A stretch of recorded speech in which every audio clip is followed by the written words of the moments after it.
Before we get going into your Hockey IQ podcast episode, I want to thank our sponsor, Rapid Shot.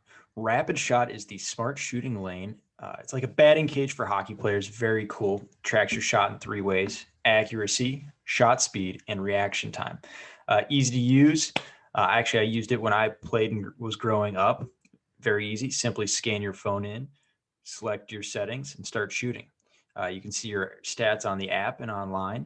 You can check them out at rapidshot.com. Great small business. I actually grew up with one of the owner's sons and have played with all the family members by now, just in local pickups here in Ohio. Very cool local business. Awesome product. I love it. I know quite a few NHLers have them in their homes.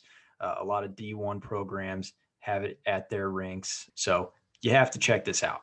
Rapidshot.com. Check it out. Rapid Shot, thank you so much for sponsoring our podcast.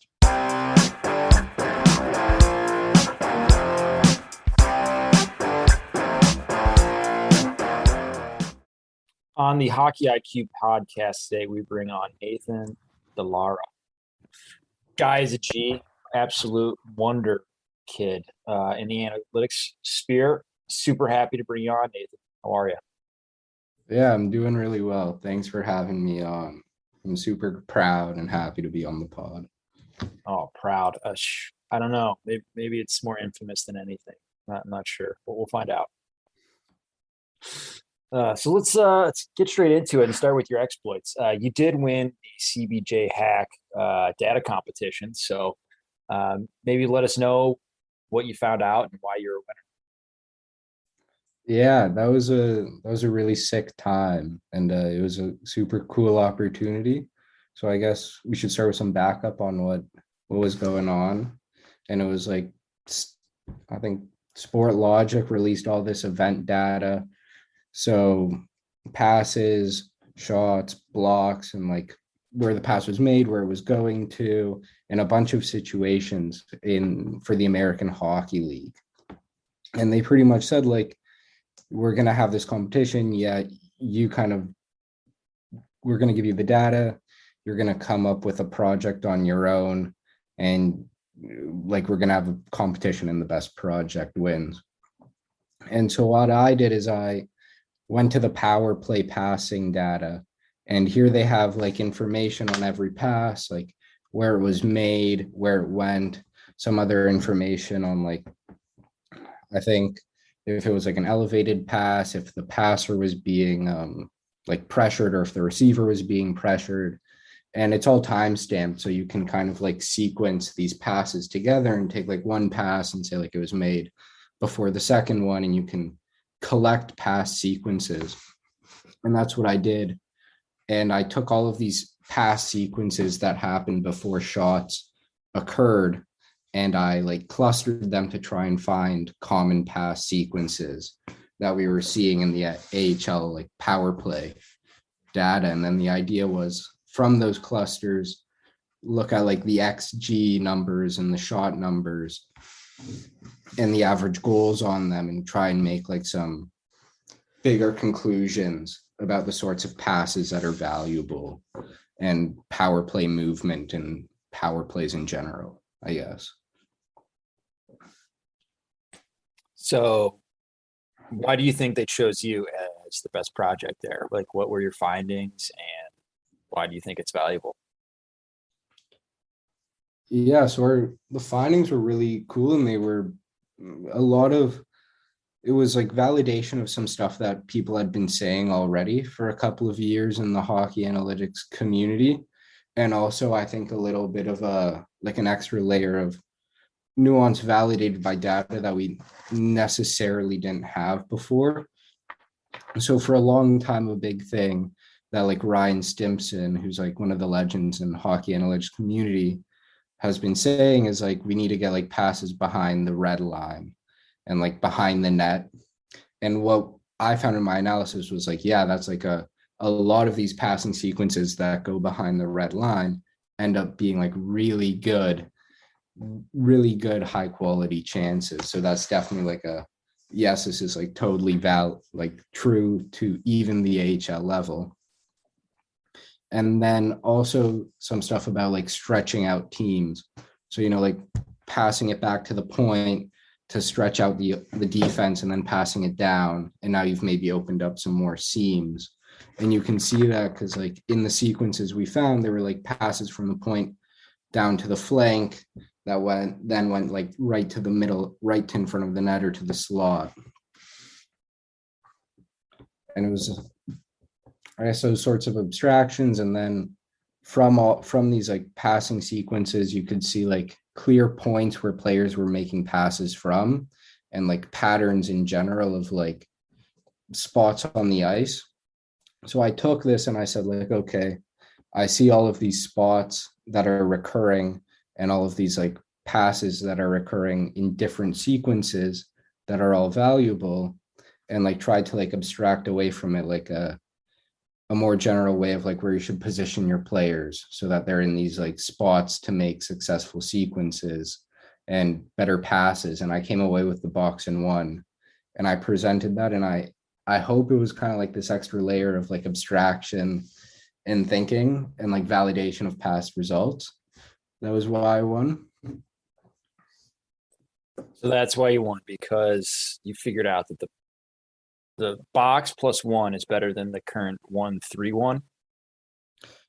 Well, I wouldn't say figured out, because my thoughts in presenting it have actually like changed quite a bit.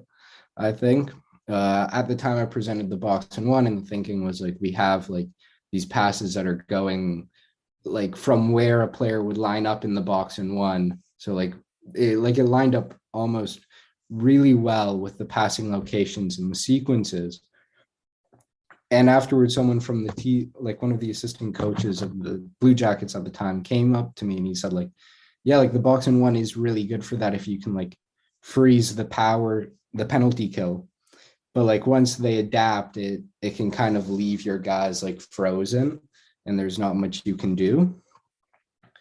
So it's a sort of thing of like, I think the 1-3-1 is very good because it allows players to get into the same spots that they might get into the box and one. And I've seen like, I think the Red Wings this year have done a fairly good job of kind of showing how like players can get in certain spots at times. When I saw them earlier in the year, and other top power plays, I don't know why I said the Red Wings, but other top power plays have also done that, like have shown that really well, that they can do that out of the 1-3-1 too. So my thoughts have changed, and I think 1-3-1 allows for a lot of motion that kind of generates these positions and like chains just probably better than the box and one. So the box plus one is the ideal passing lanes basically, but the 1-3-1 is the basic structure to which start to manipulate the defensive structure to open up those passing lanes. Is that the way I'm understanding this correctly? I think that's a good way of like summarizing and explaining a fair bit in it. Okay, glad I can do something right here, because clearly you've been dominating. You've done some other analytics work, and I'm pretty sure that's also shown well, if I remember correctly. Well, there's also Rochester Institute of Technology sports analytics conference. That was another data competition that I was submitted and picked as a finalist. And at the time that was like tracking data and passing data at a point where we hadn't really seen many like passing models at the time. So everyone, it was like me and two other finalists, and we all showed up and we all had like different passing stuff, different passing models. So I think the people there got a little bit bored by the time I had to present. Like I was presenting third and I went up and I was like, everyone else has done passing. I'm going to have to do passing too. Like everyone's going to be bored, but I think it went well. And I was able to like present one of the first, or at least in my understanding, one of the first like passing value models in hockey that was looking at like where the pass was made from, where it was received, and like sort of the condition of the puck when the player received it. So what were your findings out of that Rochester paper that you wrote? I'm assuming that forward passes are probably going to be relatively valuable. Yeah, at the time I didn't really experiment with the model too much to figure out like what sorts of things were valuable. If I'd go back, I would, but it was more like it was like one of the first things I'd done publicly, and I was like, this is a model you can do, and like the players that rank favorably in it are also like producing points, like have high point production and high production in other stats too. Okay, so Patty Kane would show off well in that. Yeah. I don't think it was on the NHL, but a guy like Patrick Kane would do very well. McDavid would obviously do really well. Okay, so are you big on the eye test as well, or do you really like to let the data kind of guide your eye where it needs to go? I think the eye test is super important, but really at the finer sorts of skills. And I think like your newsletter does a really good job of kind of talking about some of the skills and like, let's say like the drop pass or like going through like the triangle that the defenseman will make with his skates and his stick is like a really important skill I've seen. Like a lot of blogs talk about it, and that's a super important skill. And there's no way for us to know like who's doing that in the data. And the data is like a very coarse view and very like abstracted away version of things that may not always like uncover like a lot of like these beautiful like finer point details that players are doing to beat their man or make sure that a pass like gets to a player in the right spot. So I assume we're talking a lot about the passer, but what about like the pass receiver, the person, I don't know, maybe call it the passee, the passer, the passee, the person that's actually receiving the puck. Like, are we able to quantify a good value on him? Because like I feel like that would be a super valuable thing to have. It's like, how good is someone at doing these off puck routes that opens up the possibilities for these passes? Like some players will do area passes and like basically lead players where they need to go. And that's like how they leverage their hockey IQ. But I think there's a super important value on skating off the puck. You know, like there's a reason why people are like, we got to skate here today, boys, because you've got to be able to open up even the possibility for passing. Oh, I totally agree. And that's a sort of question that sadly we'll only really be able to answer once like tracking data is like fully available and like people start really working on it. Because, you know, I can tell you a player received a pucks in a spot, but I maybe can't tell you like where was he when the pass was made if I don't have tracking data or like the location of other people. Right. And I mean, especially on the skill of like being good at receiving passes, like was the pass put in a good spot for you to receive it, or do you have to do like some crazy acrobatic thing with your stick to put it in a good spot for you to like keep skating or shoot it?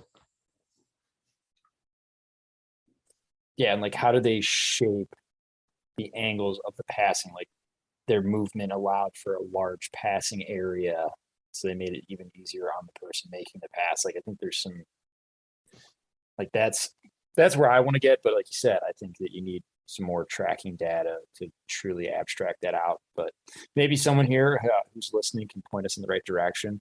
But that would be absolutely amazing. Curious with, I mean, you've worked with an NHL club before. Are these the type of questions they're asking themselves?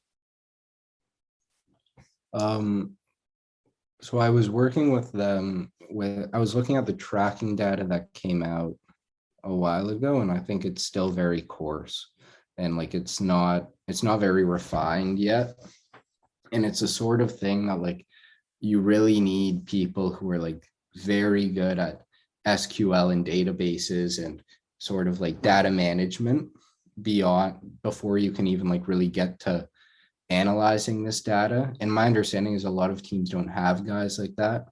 So my first guess would be like no, because it's just so much information and you need somebody who can like package that information for you to then like use your like data analyst skills and package that like even furthermore into something that other people can understand.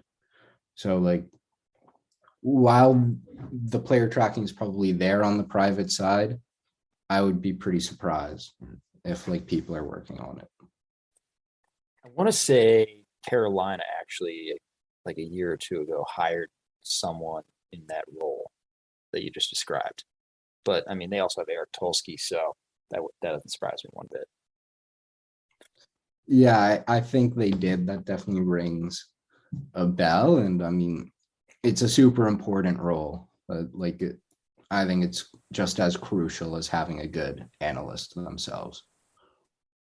So the data going beyond is massive. Like we need to be thinking about how do you, like the data itself is huge, but like actually organizing that data is something that isn't probably done well enough. So when it finally gets to an analyst, maybe it's like it could be great research and process, but the underlying fidelity of the data is probably not strong enough to derive a really good result or as competent of a result.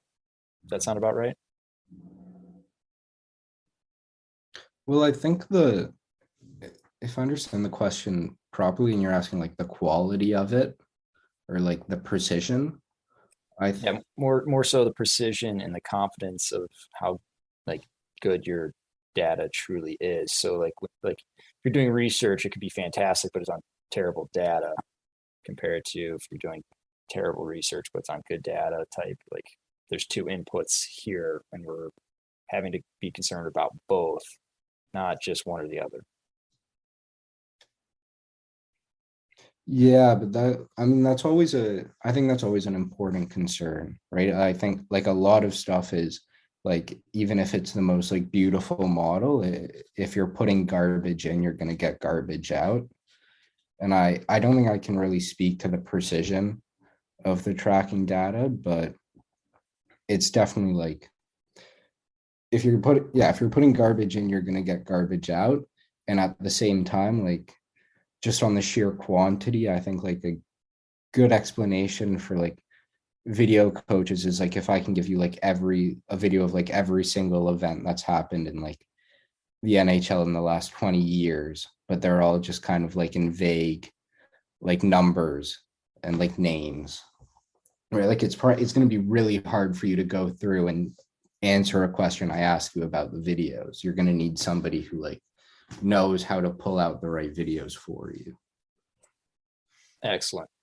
Um, and then how do you teams or people doing research use machine learning? Because obviously this is like a lot of data. So I'm assuming you're not just going through yourself, like you're trying to get the help of, algorithms and such to really help you out here. Yeah, the machine learning aspect of it is I think really useful for when you have, I mean, more open-ended questions. So something that is like considered machine learning is like clustering, which is like I was saying earlier, the open-ended question of like I have this like set of things, group them for me on like some underlying characteristics. And that's like a really useful area for machine learning because it can be analogous to like I have like these different players that are all signed to different contracts. Like what types of contracts can you give a player? So then you're thinking like, okay, this player on my team is maybe like a bottom six forward, right? Like compare him to other players for me. You're like, what sorts of contracts, what types of contracts should I be considering giving him? Got it. Got it. So, I mean, there's so many good questions to ask you because you've got such a breadth of good stuff up there. Let's talk about rebounds because I know you did some work. You've done some talking about plus and minus of rebounds for goalies and skaters. Mind diving into that a little bit further? Yeah, so my work specifically was sort of like an attempt to isolate goalies' impacts to rebounds. So I think like rebound control is a skill, if you're a goalie, you've definitely worked on rebound control in practice. And it's something that I think we all know more or less, like you can give up bad rebounds and they can lead to garbage goals, but they don't ask how you get them. They just ask how many. So it was something I was trying to look at. And we have like these other models that kind of isolate for like shooting ability. So I tried to use like the same sort of framework and setup, but instead of like looking at goals as your factor of interest, you're looking at rebounds instead. And you're trying to look at players' impact on it. And I mean, expectably, goalies have the most impacts on rebounds. And if I remember correctly, the top rated goalies were like around who you would expect because when you would go to other sites and it's like when people did write about goalie rebound controls, the goalies that they would talk about normally agreed with the data or what the model was saying. So how do you even go about talking about rebound control? Like blow our listeners' minds for a hot second on like, oh, this goalie gives up a lot of good rebound or a lot of good rebounds, high in the corner. This one just puts a lot of pizzas out in the slot. Oh, so that's not really what I've done. There was another project very similar to that, but mine was more just focused on the like the percentage of rebounds that you would give up off a shot, and just sort of like starting from a simpler point. And there's actually an issue because the way that a lot of people do rebounds right now is that like it's a rebound if it's, I think, 3 seconds after the last shot was taken. And sometimes when I'd look, there were less rebounds than there were goals, which didn't make much sense. And I think I might have to look, but that was what I saw when I originally was looking at it. So it's a very sparse response. But you were looking at, yeah, more like impact to chance of a rebound occurring. Got it. So whether they got a whistle or not, basically. Well, you can isolate for whistle too. I was looking at if another shot like happened directly after. Got it. All right, I'm following it now. So talking about goaltending, I know we talked about before we hopped on here about goaltending positioning and like, for example, do you include where puck ends up in your expected goals model, things like that. Curious to have you break that down for us a little bit further. Yeah, so there's I think it's like an interesting thing that might come up soon as the quality or the information of data we get on the shots that players take comes out more, and we start to get information on like where players were shooting the puck from and where goalies were when the shot was taken.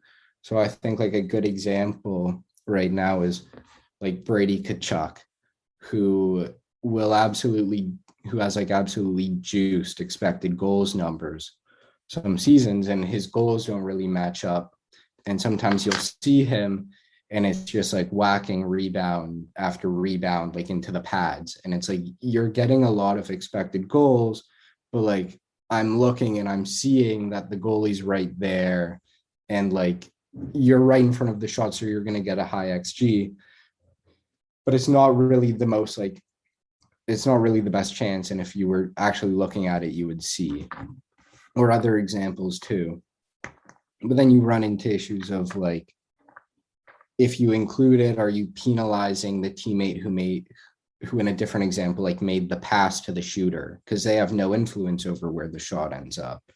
And the shooter has maybe an influence on where the goalie ends up if they have like a really nice deke or if they're making like some really good movement. But in general, I'd say like where the goalie is on the shot is mainly up to the goalie. So the shooter doesn't have that much influence over them. So how fair is it to include that sort of information when you're judging like the shot the shooter took and you're trying to judge the shooter based off of that. So like, depending who you want to judge and who you want to evaluate, you kind of have to really pick like different things that you would consider. So how would you go about, or how have you gone about, or what have you read about this issue and going down that thought process and asking these questions? You found any thoughts, or like, have you formed an opinion yet on any of this? My opinion is like, I'd like to have like all the different versions and have a nice nuanced perspective on each of them, but I think that's a bit of a pipe dream. Yeah, really going big there. Yeah, and I know, especially when you have like your Twitter graphs, that would never happen either. But I've seen the opinion that like you should kind of avoid it all and just like remain agnostic to goalie positioning and shooter positioning. And I think that's like a respectable view for when you're really focused on like evaluating everybody as a total. But if you want to talk about like shooter ability, then you're just kind of like missing out on information that's given to you if you exclude it. And like, goalies are voodoo, but we should take as much information as we can about them. And if we can learn about their positioning on certain shots and just in general against attempts, right, like we can really learn about like we can hopefully learn more about their underlying ability than we know now, right? Because like, you watch Carey Price and he looks like he's going to save the puck. He's there every time. Or UC Saros, who like the puck seemed just hit him in the chest 24/7. Yeah. And like so much of that is positioning. So do you think that's the next layer that gets added into a lot of this XG type models, where you're looking at expected goals, and now we're looking about, okay, how good was there a screen that made it difficult for the goalie to read the play, so they're now out of position when they normally would be in position? But where should we go? I think including goalie location is really, if when it comes out, I think it'll be a big part of goalie models for sure. And I think we can I can say this, like having seen previous papers that did that to evaluate goalies in soccer, where they had goalie positioning and they were able to do some really cool stuff of like, given a shot was taken here and this is what happened before, this is where the average goalie would be positioned. Like, now where were you positioned? And can we tell like, is there like a general variance in positioning that you are from like the average goalie would be on the shot? Man, soccer. I feel like soccer analytics might be a little bit beyond hockey at this point in time. Is there anything else that you're seeing in the soccer analytics sphere that really perked your ears a little bit? Oh, they have some cool stuff. I think like expected threat is really sick, and I wish it would be like a more publicized version. I think we've had a bunch of different like similar metrics that are doing all the same things, but it's always so tough because these things, they come out in data competitions, and then there's like that stream of data is over once the competition ends. So you can't really like keep up with the players and see how well they're actually doing in it. But I like expected threat is sick. Soccer data has a bunch of other problems that a hockey can kind of get around in some cases. But so what would be expected threat? You could explain that for people who don't follow soccer. so it's sort of this process where you're saying like, given us the soccer ball is somewhere on the pitch, we're gonna like say that it's on this grid, like on this spot on the pitch, and that spot has a value, and the value we give to that spot of the pitch is kind of dependent on the goals you can get from shooting it. And like, it's hard to explain, like the places where the ball can go next and the value of those places that the ball can go weighted by the probability that the ball goes there. Yeah, it's pretty sick, as you say. Like, so correct me if I'm wrong. I'll try to summarize this the best I can and probably screw it up. But expected threat is all about where the ball is at currently in the playing surface, and then how valuable that spot actually is. How you derive that value would be, okay, can I score a goal from here? Or what passing, and usually I'm assuming this is based off of clustering, but I could be completely wrong, of like the expected pass values of the different passing lanes, and then how that eventually leads down into expected goals throughout the movement or the sequence. Yeah, that was I think a better description than I gave. I would just add that it's not only passing, it's like any event. So where the ball can go because of any event. Yes. So dribbling, yeah, dribbling as well, not just passing, but Mhm. shooting, dribbling, etc. And it's fascinating to see like spots in the box that aren't very valuable, and then spots outside that you would maybe like be a little more questioning, like, really, that are like super valuable, and like how often do teams get to those spots like a Liverpool does? And there's just reasons why they're amazing. Mm-hmm. Yeah, expected threat is something I'd love to see like consistently put out for hockey. Yeah, I feel like currently it's just coaches yelling, "Get to the middle, get to the middle," and that's about as far as hockey's taken the expected threat. Yeah, not much beyond that. Yeah, it's like before we had expected goals, we had the guy that would yell shoot from the stands. Which I love that one commercial. I just get in this spot and I don't know what to do. But then I hear this guy in the stands telling me to shoot. Hey, that's a great idea. Mm-hmm. But realistically, we should be yelling pass, right? Because doesn't that, for the most part, increase the shooting percentage? So instead of yelling shoot, we should be yelling pass. Or am I going crazy? What do you think, Nathan? What do I think? Man, I depends where you are. I wouldn't shoot it right in the slot. I wouldn't pass it right in the slot. But also, I mean, oh no, it's all situational. Yeah, but we everyone tells us, we got to make these Royal Road passes. What the heck? Increases our XG all the time, and now we can score more, right? Yeah, yeah, and the railroad pass is an interesting one actually. So What do you mean? What's interesting about the Royal Road Pass and everything surrounding it? we'll just go. It's interesting for me. It's obviously a great pass. It's interesting to me because back at that CBJ hack, one of the things was like none of the sequences had a clear railroad pass, and like we didn't really know why. And my theory is like that the players weren't attempting it enough times for it to come up. And you could see it sometimes, but not all the time. It would be like lumped into other clusters that were clearly not railroad passes. And we talked about it, and like I still don't have a clear answer for why, and I don't think I ever will. But yeah, it's an interesting one where it's like it's probably the best pass you can make, but the one of the best way to get it yourself into a position to make it is by doing like everything else.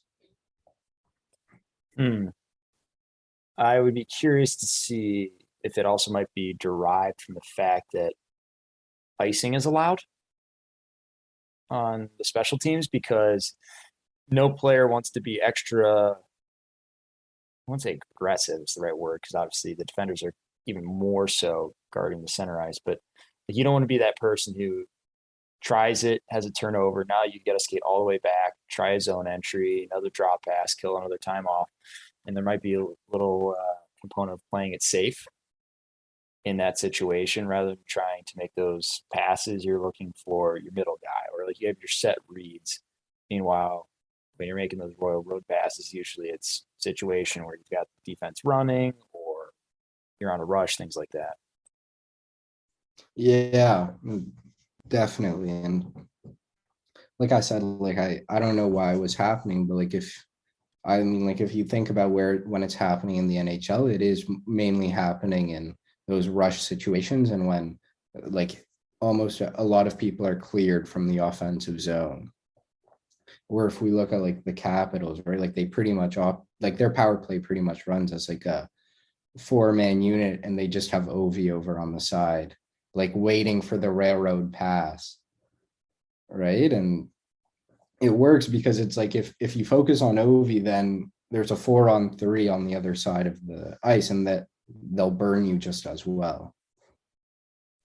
Yeah, I feel like power play is just about how can you find the odd man situation around the net, whether it be like a slot shot into the bumper or like you get people running where their slides are pulling them away from the net, and that's when you send it there, whether it be like a pass to the guy on the goal line, shot for a rebound, or just popping in there.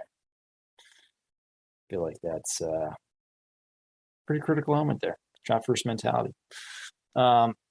So one other thing I really wanted to touch on is going beyond goals and assists, because we all talk about goals and assists and they're great, but there's way more to the game than just goals and assists, right? Yeah, there's grit. There's heart, desire. So what do you got for us here? I know that you're one not to just stop at goals and assists, but go a little bit further. Like we talked already about, passing, expected goals, rebounds, etc. So what do you got for us here? This is like a blank canvas for you to just take it and knock it out of the ballpark. Man, I think my favorite stat is wins, and the only way you can get wins is goals. And I mean, we have assists assists is already like the sort of admission that goals is not enough to understand like what went into a goal. And as we're doing it, it's like you can get your 2 assists from the goal. And if you were like the third pass and it was like your beautiful breakout pass, it's like it's tough luck, like sucks, you might get the plus minus. That's kind of what we learn from the traditional like stats. And I think we've done a great job of looking beyond that lately. And I think everyone in sport in like the analytics community has totally acknowledged it and like is working on like making these more holistic measures that are trying to get away from goals and assists. Yeah, and I feel like Corey Schneider, what is the 3 zones project that he runs with the public data tracking, and all the things that he tracks. I mean, some of these cards that come out where it's like the micro stats and it really gets granular, like who's really good at like breaking the puck out, and it's not just zone entries and exits, but it's really getting to nitty gritty details, or like offensive generation, like in the offensive zone, not just off the rush. It's quite fascinating. Is there anything that you go to? I mean, as a coach, I do a lot on, what was your puck touch? Was that a positive kind of a push play, or was it a negative play and turnover type? I'm curious to see how you look at it. Things I go to are in the public sphere. I really like Evolving Hockey, such an awesome resource because most stats they have are just great. Micah Blake McCurdy's Hockey Viz is like it's a beautiful like representation of a player's impact in different places on the ice, and he has really awesome vises on like teams and how players play with each other and the effects of players when they play with each other, and like really cool graphs that go on to really help you understand kind of like what a coach was maybe doing with his player deployment at times. That's really useful. And obviously I like to watch the odd game here or there too. And that's always really sick when you have like this advanced metric that is telling you a guy's really good and you're like, oh, like the masses don't think he's very good. And you look into the tape and it's like, oh, like he's doing these small things that are not showing up in goals and assists, but are clearly impacting the ice in his favor. But like what?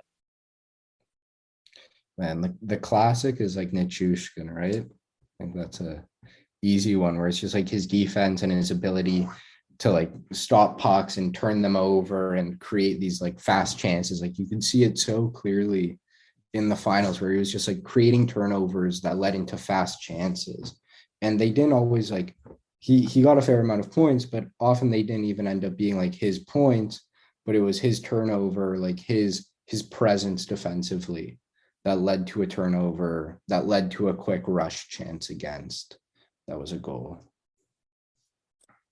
Defensive play. Who would have thought that it actually leads to offense? Crazy. You're just blowing like 80% of high school hockey players out of the water. Like 90% of junior guys score a lot. Like making them feel bad. And no, I'm not trying to talk on anyone. Look, if you're in high school, you might get drafted in the first round. So that was still a possibility. And we're all going to the NHL, right?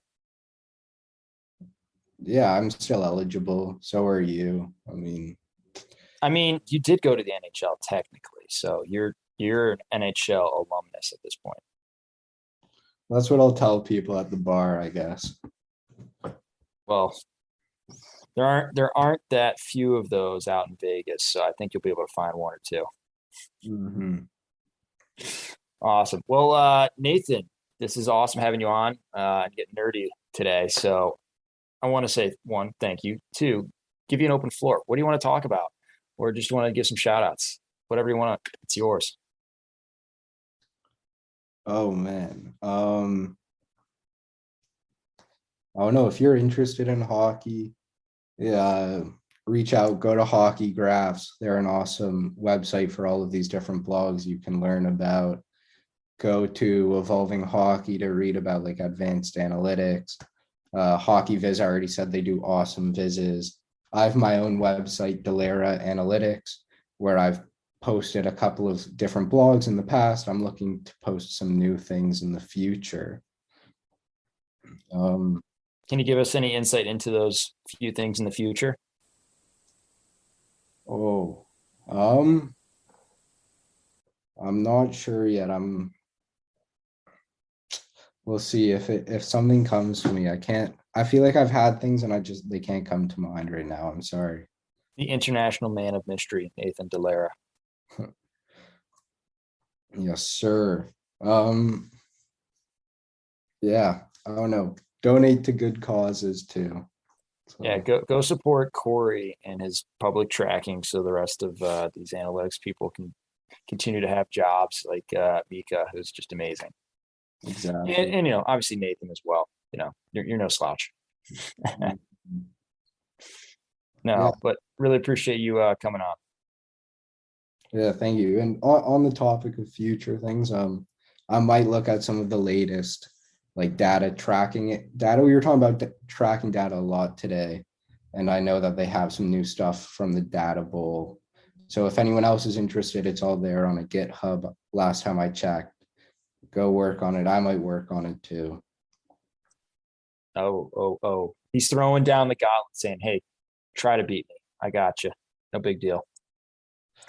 Awesome. Well, good luck in the future. Really appreciate you coming on. Take care, man. Thank you. You too. Peace.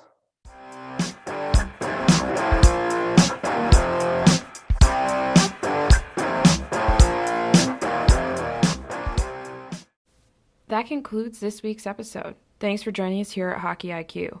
If you haven't already, take a quick moment to hit that subscribe button, give us a thumbs up, and drop a review. If you want to be a great teammate, even recommend us to a friend. You can follow us at Hockey's Arsenal on Twitter and Instagram. Check out the website, hockeysarsenal.com, where you can subscribe to the weekly newsletter. You won't regret it. Catch your buttes here next week for a brand new episode.